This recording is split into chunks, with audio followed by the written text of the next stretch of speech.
இப்படித்தான் இறை நம்பிக்கை கொண்டவர்களை சோதிப்பான். ஏன் இறை நம்பிக்கை கொண்டவர்களை அல்லாஹ் விரும்புகிறான்? விரும்பினால் சோதித்து அல்லாஹ் அவர்களை நெருக்கமாக்கிக் கொண்டே வருவார்.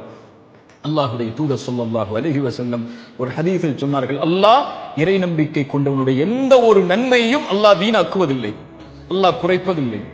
அவனுக்கு இந்த உலகிலும் நலவை அல்லாஹ் கொடுத்து விடுவான், மறுமையிலும் அல்லாஹ் கூலியை கொடுத்து விடுவான். உலகத்திலும் அவனுக்கு நலவு கண்டிப்பாக நிச்சயமாக அல்லாஹ் கொடுப்பான். அந்த நன்மைக்கு பகரமாக தீமையை மட்டும் அல்லாஹ் கொடுப்பதில்லை. அதுபோல் அல்லாஹ் மறுமையில் கூலியையும் கொடுத்து விடுவான்.